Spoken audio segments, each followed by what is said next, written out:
What's up, party people? It's Chris from Pro Photo, and welcome to Geared Up. This is our live broadcast that we do 3 times a week. I always want to say like thrice weekly. Is thrice the right way of saying it? Would I say thrice Sounds weekly? Pretty cool to me. Because I feel like 3 times a week is kind of weird sounding. But let's go with thrice. This is our thrice a week live broadcast where we talk about lighting products, we talk about lighting techniques, why you would use modifiers for the way you would, and all kinds of fun stuff when it comes down to that. So if you're watching this on prophoto.com, you are going to see pictures of things kind of flying around the edges, right? Like maybe below and to the sides.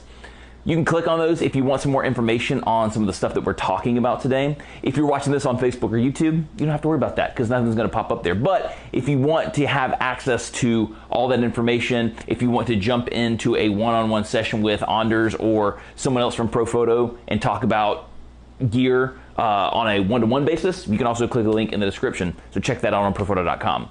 So what are we talking about today? So over the last couple of days, we've talked about freeze mode and high-speed sync. Today we're going to kind of detour a little bit into a light shaping tool known as a snoot, which is this thing right here. So this is the OCF 2 version of the snoot, which is kind of cool because it's collapsible. It's a really, really easy modifier to bring with you. It has a carrying case, throw it in your bag. Really, really cool snoot design.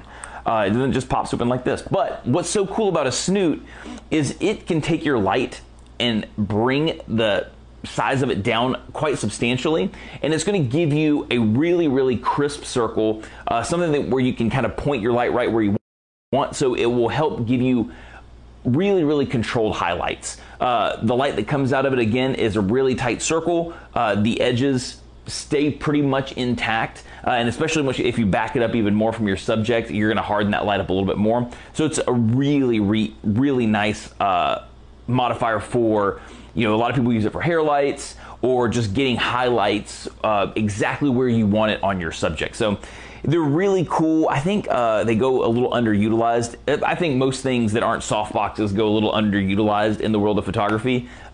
It's easy to kind of get caught up into the idea of I need a softbox or an umbrella, and they're beautiful modifiers, but you know, all these things have their place, and we're going to give the snoot some love today.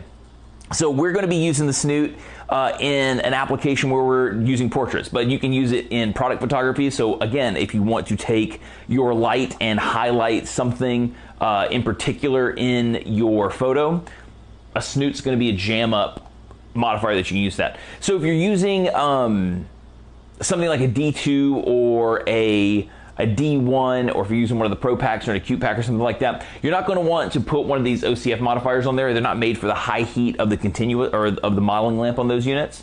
The OCF versions of the snoot are only for like our LED modeling light stuff. So B10s, B1Xs, B1s, B2s, stuff like that. So that's what the OCF's for.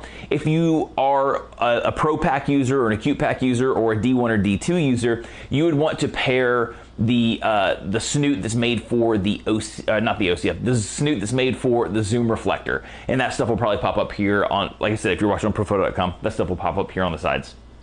But you want to use the snoot that attaches to the zoom reflector that then goes onto your flash head itself. And then we also make something called, and we're going to talk about this more in depth later on, but something called a grid and filter holder.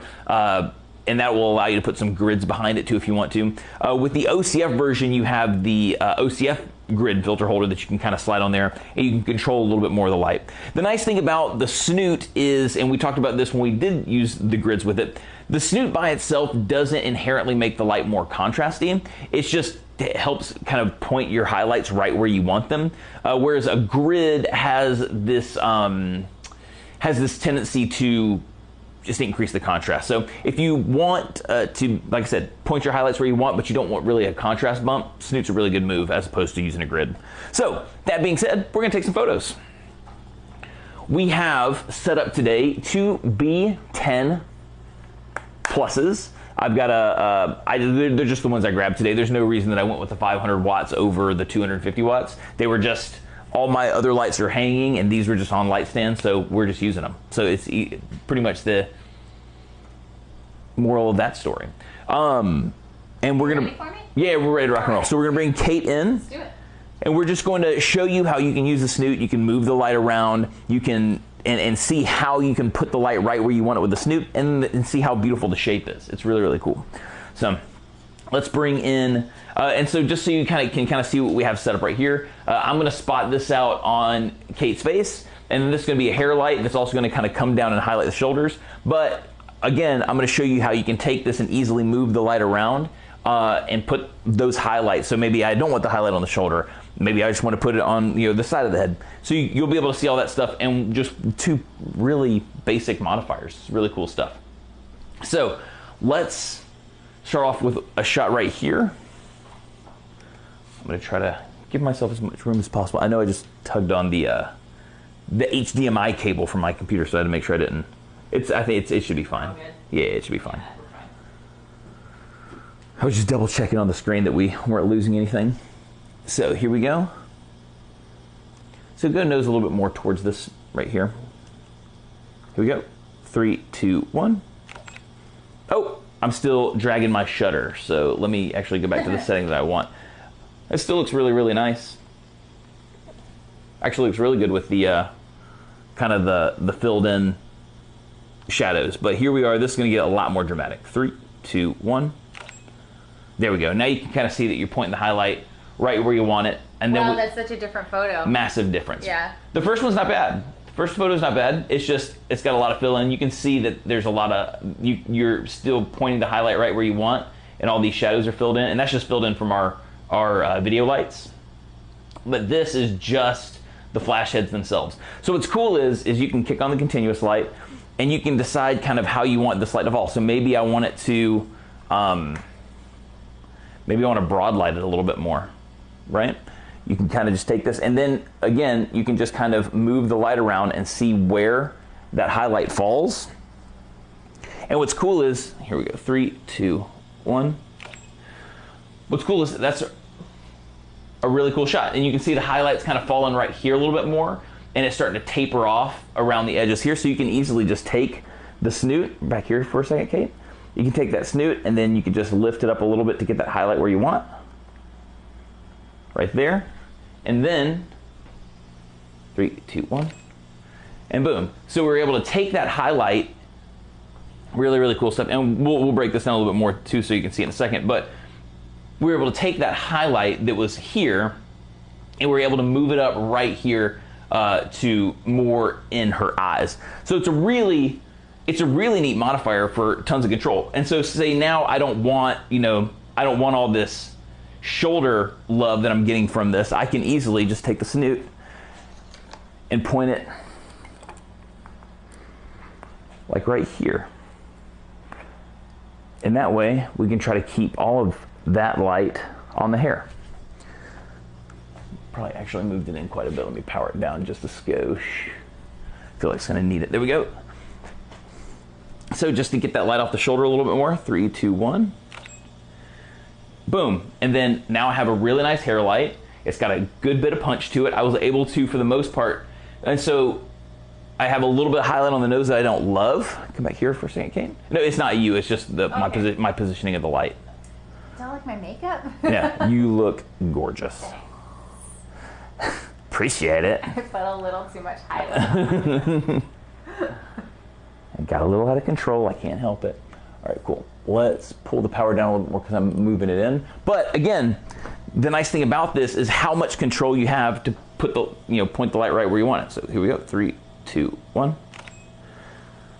So here we go. I was able to move that light around a little bit. I was able to keep the highlight on the hair. I could probably power up a little bit more, but keep it off the nose. So it's just about like how you want this light to fall. Again, we can get really froggy with it. Let's do something a little wilder really fast. And this is just what's so cool about this modifier. So here we go, Kate. Actually, let's give it one more click up. There we go.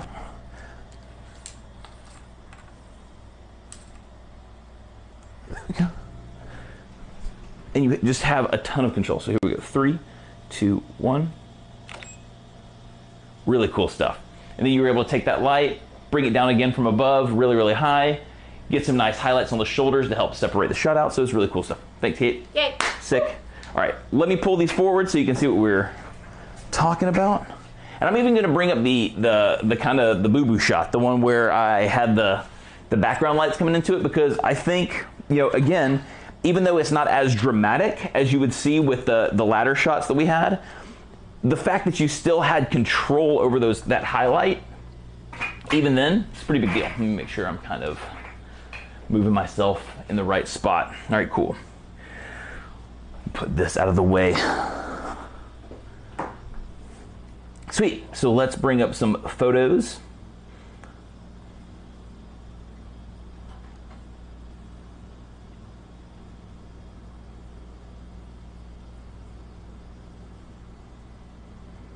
So let's just kind of walk through the more dramatic shots with this. But like we were saying in the beginning, the cool thing is how much control you actually have of those highlights. So I had it pointed to where I thought it needed to be for the most part with this shot, and what it was doing was it was hitting more of the cheekbone and the lip area, and the eyes were starting to go a little bit under, not necessarily underexposed, but they weren't being highlighted the way that I wanted them to. I simply repositioned the snoot just a click on the stand adapter for the B10. It put the light right where I want it, a little bit less emphasis on the cheek and the jawline, and more emphasis on the eye, which is what I was going for with that. It's where I wanted to spot that out. So, and that was just like a little micro movement. There was nothing too crazy about that, and I wasn't using any extra grids or anything else like that. I wasn't trying to cut the light with a barn door, just the snoot. So having that kind of control over your shadows and your highlights is huge, especially when you need to have your light right where you want it. Maybe we were doing an eyelash commercial or a shoot for an eyelash company, and you need to keep that light right there, and you don't want the emphasis everywhere else. Boom, look at that, eyelashes for days. Perfect.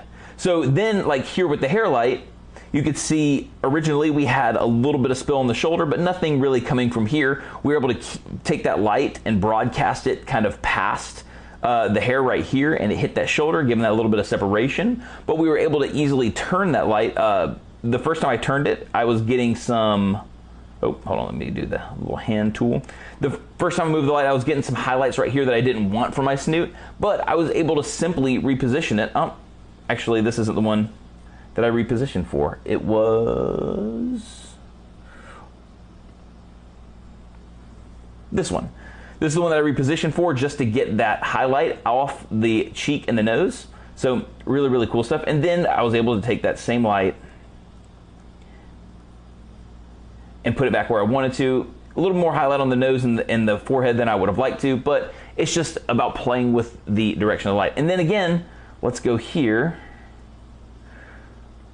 So I think this is kind of cool to see. So this was this shot right here was an accidental shot, but you can see just between the photo right here that was more dramatic with the ambient light pulled down, and over here with the ambient light pulled up, we were still able to emphasize the face a little bit more with the snoot, even though the ambient light was up some more, and it was way less contrast than the shot you had over here where we pulled that ambient light way down. So it doesn't have to be overly dramatic for the snoot to do what the snoot needs to do. You can make it a little more subtle again and just put the highlight where you want it. So it's a really powerful tool for something as simple as it is. Again, I think people underutilize it a little bit more than they should, just because it is pretty incredible that you have that kind of control. So hopefully you guys enjoyed snooting it up as much as I did. We had a lot of fun this week. So again, this week we talked about stopping action first and foremost with the D2, and we were using a B10X Plus for that. We also did a high-speed sync versus freeze mode comparison yesterday, which was cool, just to show you the difference of why flash duration is so important and how it works, but also discussing the cons of flash duration versus the pros of trying to stop some action with high-speed sync. So really cool things there. And then today we talked about controlling highlights with snoots. Again, we were talking about a lot of the fast flash duration and freezing action and stuff, especially while we were shooting products. We were dropping stuff into liquids, and the snoot's important in this conversation as well, because again, we could put the light right where we want it on the product that we may be shooting to stop that action or something like that. but it's also a tool that can easily be used in portrait photography with really, really cool results. So I hope you enjoyed. We had a lot of fun. I had a great time. I don't think she had fun. It was a little delayed. Maybe it's the delay in the headphones. Oh, no, I could. I was answering something. Oh, somebody was. We're talking to somebody. Cool. Yeah. So that's it for today. If you have any questions again about any of the, if you have specific questions in the again into with like Anders or one of our other rad lighting experts, it's probably Anders. Again, just click it and say hi. It makes him feel better. Nice guy. I hope you have an awesome. We'll see you next week. Peace out, everybody.